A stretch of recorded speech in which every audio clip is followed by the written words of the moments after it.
shine your light. Because each one of you is going to have to shine your light in your introductions. It's because someone early this week sent me a story. This is how the story goes. By the way, do you want to hear the story though? You do? Good. Now there's this guy, a certain guy called James, had a girlfriend called Mercy. And Mercy had a visual problem. So she didn't need to put on lights every evening because she couldn't see.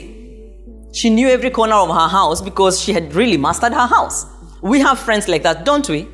Oh, I do. I have a friend like that who can navigate her whole house without really worrying about something, right? They know where everything is. And because she had that visual impairment, she knew that she never needed to put on the light. But James, the boyfriend, decided that he wanted to visit. And unfortunately, that day, there was no one else to stay with Mercy.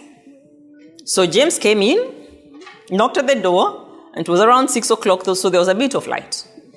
Automatically, Mercy knew one thing. She didn't need the light, but surely James has sight. Should she put on the light or shouldn't she? She should or she shouldn't? How many people think she should? How many people think she shouldn't? Because you think she shouldn't? Because she doesn't need it, but James needs it. James cannot navigate around the house. He can't. He's going to be stuck at the door.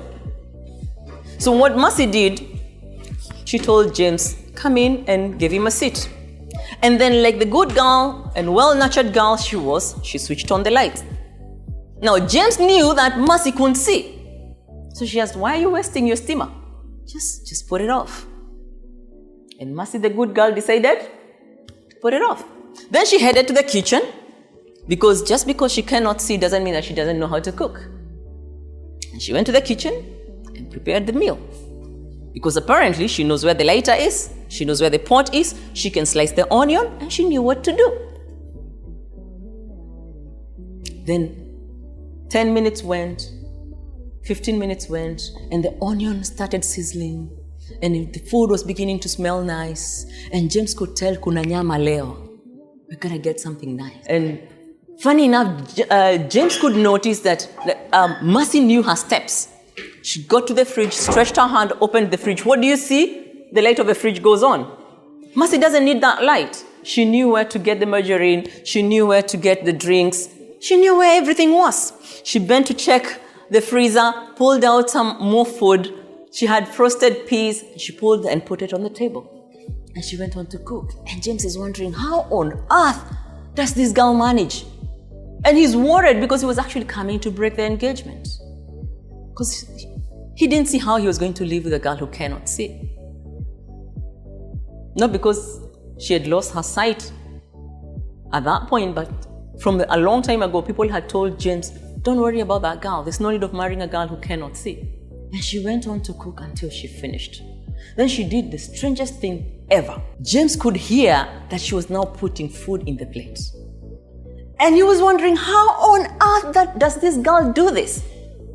And then when she was about to bring the food, she asked James, James, could you please move to where the table is? James didn't know the house very well, so he didn't know where the table was. And obviously he's trying to look for his way. He's got the eyes, he can see, but there's no light. Or, funny thing, Mercy knows where the table is, so she walks in with her food and places the two plates on the table very well. And James could now hear, this girl got it. She's not fallen, she's not broken a plate, she's not screaming like that something has hit her foot, nothing. She knew her way around. But James is still in darkness. Mercy, despite not being able to see, could see. Because she knew what she was doing in her house. It's her house after all. Then finally James said, you know what?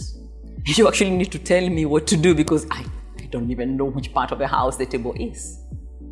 And Mercy, like the nice girl, went back to the switch and switched on the lights. So you tell me, who had the visual problem? Is it Mercy or is it James? You see, just because you don't need the light doesn't mean the other person doesn't need it. She doesn't need the light, but she knew for sure James needed it. until James insisted that they didn't need the light. And then finally, he ends up being the one who needs the light. You see, right now, you're sitting next to somebody who needs the light. So make magic for the next person. Make the magic for the next person. Make the magic for the next person. Shine the light. Someone here sells sugar. Someone here sells tea leaf. Someone here sells fish. You know somebody who knows somebody who would need the fish. So through the rest of this month, I would want you to shine the light. Make it your business to shine somebody's light. Shine the light. So are we ready to shine the light? Are we ready to shine the light? Okay, come on, let's get up and shine the light.